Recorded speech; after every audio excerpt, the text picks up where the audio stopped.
Hello my dear friends, welcome to Adda 24/7। तो NABARD grade A का paper होने वाला है और जो तैयारी कर रहे हैं उनको पढ़ाने के लिए हम बहुत सारे वीडियोस लेके आ रहे हैं। हमारे कोर्सेज ऑलरेडी चल रही हैं, लेकिन एक क्वेश्चन मेरे पास आ रहा था काफ़ी, दैट इज़ कि मैम जो ये पोस्टिंग्स हैं उसके बारे में बताइए, या हम कहाँ पे पोस्ट होने वाले हैं आफ्टर वी गेट सिलेक्टेड। तो मैंने सोचा एक शॉर्ट वीडियो ले आती हूँ, सारे डाउट्स आपके क्लियर कर दूंगी about the posting, about the transfer, about the kind of work you going to do, right. तो चलिए फिर आगे बढ़ते हैं इस वीडियो में, लेकिन उससे पहले रिक्वेस्ट है आप लोगों से, हमारे चैनल को अगर आप फॉलो करते हैं और सब्सक्राइब नहीं किया है तो ज़रूर कीजिए। अगर पहली बार वीडियो देख रहे हो तब भी कर लो, बहुत सारा इंपॉर्टेंट कंटेंट आपको मिलता रहेगा इसी चैनल पे, ठीक है। चलिए मुद्दे की बात करें, नाबार्ड के बारे में। तो नाबार्ड में जब आप सिलेक्ट होते हैं ग्रेड ए ऑफिसर, आप बन जाते हैं असिस्टेंट मैनेजर। अब असिस्टेंट मैनेजर बनने के बाद आपको सबसे पहली बात सैलरी कितनी मिलेगी। सैलरी नाबार्ड ने इस बार अपने नोटिफिकेशन में क्लियरली मेंशन किया है कि हमारी ग्रॉस पे है ₹1 लाख मंथली। आपके पास आपकी सैलरी पहुंचती है 1 लाख। अगर हम इंसेंटिव्स ऐड कर दें और टैक्सेस काट दें तब भी 98,000 के आसपास लोग पैसे ले जाते हैं। इससे ज़्यादा होता है नंबर, एवरेज 98 कह रही हूँ, बिकॉज जैसे मैंने कहा टैक्सेस काट रहे हैं हम, लेकिन इंसेंटिव्स जोड़ रहे हैं जो आपको कुछ ना कुछ मिलते रहते हैं, ठीक है। तो अच्छी खासी सैलरी है यहाँ पे। और आप लोगों का CTC, कॉस्ट टू कंपनी, तो बहुत ज़्यादा पड़ता है, बिकॉज बहुत सारे पर्क्स आपको यहाँ मिलते हैं। जैसे हाउस रेंट अलाउंस मिलता है, अगर घर नहीं दिया नाबार्ड ने आपको अपनी कॉलोनी में तो हाउस फर्निशिंग अलाउंस मिलता है, फ्यूल का अलाउंस, मेडिकल इंश्योरेंस, स्टडीज, बहुत सारी चीज़ें आपको यहाँ पे मिलती हैं, ठीक है। But this is one part. Another part is about कहाँ रहने को मिलेगा भाई, कौन से शहर में, कौन से गांव में। अब नाबार्ड काम करता है एग्रीकल्चर और रूरल एरिया की प्रोस्पेरिटी के लिए। तो क्या मैम नाबार्ड के ऑफिसेज होते हैं रूरल एरियाज में? तो answer is guys no, NABARD has no office in rural area. NABARD में जितने भी रीजनल ऑफिसेज हैं नाबार्ड के, वो सब कहाँ हैं? बड़े शहरों में, चाहे वो चंडीगढ़ हो जाए, दिल्ली हो जाए, चेन्नई हो जाए, नागपुर हो जाए, ऐसे बड़े बड़े शहरों में इनके ROs हैं, रीजनल ऑफिसेज। इनका हेड ऑफिस है मुंबई में। तो either you are going to be posted in Mumbai और you are going to be posted in the various ROs। अब फिर ये रूरल एरिया का क्या सीन है, क्या रहेगा? तो देखिए ऐसा रहता है कि डिपेंडिंग ऑन योर पोस्ट, आप किस डिपार्टमेंट में हैं उसके बेसिस पे आपको विजिट करना पड़ता है। जैसे अगर आप डिपार्टमेंट ऑफ सुपरविजन में हैं, डॉस, बहुत कोवेटेड डिपार्टमेंट है नाबार्ड का, then you will have to go across rural areas for the inspection of the regional rural banks और बाकी ऐसे इंस्टीट्यूशंस के या अपने प्रोजेक्ट्स के सुपरविजन में आप जाओगे, ठीक है। एग्जाम्पल की तरह बता रही हूँ मैं आपको। डिपार्टमेंट ऑफ फाइनेंस में हो आप तो मे बी आपको नहीं जाना पड़ेगा। तो डिपेंडिंग ऑन योर डिपार्टमेंट आपको शायद रूरल एरिया में विजिट पे जाना पड़ता है। ऐसा नहीं है कि आपको पोस्टिंग ही रूरल एरिया में मिल जाती है, ठीक है, क्योंकि ऑफिस ही नहीं है रूरल एरिया में, ऑफिस ही इनके बड़े बड़े शहरों में बसे हुए हैं। तो आपको ये तो टेंशन लेने की ज़रूरत नहीं है कि पोस्टिंग कहाँ आने वाली है। अच्छा, अब होम टाउन अगर आपके आसपास पड़ता है तो क्या वहाँ पोस्टिंग मिलेगी?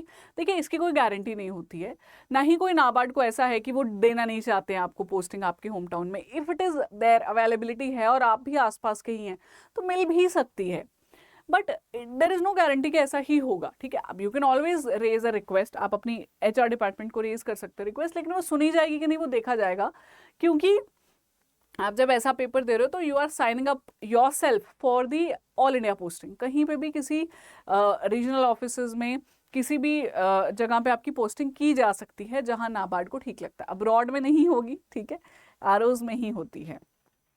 तो ये तो हो गया पोस्ट की बात। अब दूसरी बड़ी इंपॉर्टेंट एंगल जो है that is about the transfer, कि कितनी फ्रीक्वेंट ट्रांसफर्स होती हैं। तो I would like to tell you here कि जो फ्रीक्वेंट ट्रांसफर्स है नाबार्ड में वो नहीं है।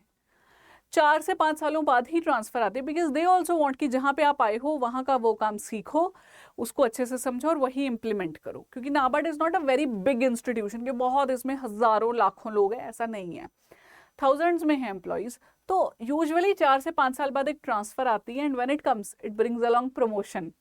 तो ग्रेड ए के मोस्ट ऑफ द चांसेस हैं कि आप जब इसके ऊपर बनोगे ग्रेड बी ऑफिसर तभी आपको प्रमोशन मिलेगी। ग्रेड सी के साथ ही प्रमोशन और ट्रांसफर दोनों मिलने वाली हैं आपको। ऐसा नहीं होगा कि बस ऐसे ही उठा के ट्रांसफर कर दिया, रेयर केस में रहता है कि ट्रांसफर करनी पड़ सकती है, ठीक है। So if we talk about NABARD, rural urban में से पोस्टिंग आपकी अर्बन है, ये आपको क्लियर है, रूरल एरिया पे विजिट में जाना पड़ता है। जो ट्रांसफर्स हैं they are also not frequent, कुछ सालों में तो ट्रांसफर मिलेगी ही ऑफकोर्स आपको, लेकिन उसमें ऑफकोर्स आपको वहाँ पे घर की फैसिलिटी मिलती है, डिस्पेंसरी है, आसपास सारे लोग आपको जानते हैं, एम्प्लॉयज़ हैं। तो if I sum up NABARD, I can say that transfers are really less in frequency. इतनी तो किसी भी एक बड़ी गवर्नमेंट जॉब में होती ही हैं। और ट्रांसफर के साथ में आती है प्रमोशन, जो 4 से 5 साल में मिल जाती है। आरबीआई में इतना आसान नहीं है, वहाँ लाखों एम्प्लॉयज़ हैं। सेबी में मिल जाती है प्रमोशन जल्दी, क्योंकि छोटा ऑर्गेनाइजेशन है। नाबार्ड कहीं बीच में लाई करता है। पोस्टिंग मेट्रो सिटीज़ में ही रहती है, बड़े शहर में ही हैं इनके जितने भी आरओज़ हैं। And the very important thing is there is perfect work life balance. आपको सैटरडे संडे छुट्टी मिलेगी, एंड जितना काम करोगे वो भी 9 to 5 वाला ही काम रहता है। अगर कभी एक्स्ट्रा करना पड़ रहा है, which can be the demand of the time, तो उसके लिए you will be duly compensated, so you don't have to worry about all those things. तो NABARD is a wonderful organisation wherein you don't need to worry about it. मैं तो खुद से कहती हूँ कि अगर आप में से कुछ ऐसे हैं जो मेरी वीडियो आज ही देख रहे हैं, उन्होंने लेट्स से अप्लाई भी नहीं किया, अभी 30 नवंबर लास्ट डेट है, अगर उससे पहले वीडियो देख रहे हो अप्लाई कर दो। इसको पेपर देने का फायदा पता है क्या होगा, एटलीस्ट यूल अंडरस्टैंड कि क्या डिमांड है पेपर की, क्या मैं अगली बार दे सकता हूँ। और जो ऑलरेडी तैयारी कर रहे हैं उनके पास मौका है निकालने का, इस बार निकालने की सोचो आप, ठीक है। तो नाबार्ड ग्रेड ए पेपर के फायदे मैं आपको बताती हूँ। लिमिटेड है सिलेबस और डिफाइंड है, ऐसा नहीं है कि anything under the sun under the cloud पूछ लेते हैं, नहीं, देयर इज डिफाइंड सिलेबस, उसको स्टिक करते हैं और अपने पैटर्न को स्टिक करते हैं, जो PYQ के थ्रू आप पकड़ सकते हो। Then it helps in the preparation of other big exams. अगले साल आरबीआई आना है, हम सुन रहे हैं मिड ऑफ द ईयर में आ सकता है अगले साल, या अगर आप एग्री की तैयारी कर रहे हो तो AFO के एग्जाम की तैयारी में मदद करेगा। End of course the job offers the highest salary, corporate culture के साथ में और सरकारी बाबू वाले पर्क्स के साथ में। तो कमी तो कोई नहीं है, ढूंढ के निकाल लो, नहीं मिलेगी आपको, ठीक है। मैं यही कहूँगी कि मोटिवेटेड रहो, तैयारी करो, कोई मदद चाहिए हमसे मांगो, बस पेपर निकाल के आओ भैया, ठीक है। हमारा कोर्स नाबार्ड 2026 का फाउंडेशन बैच लाइव है, आरबीआई 2026 का फाउंडेशन बैच लाइव है, लेटेस्ट नाबार्ड का जो इस बार पेपर निकालना है उसका कोर्स भी लाइव है।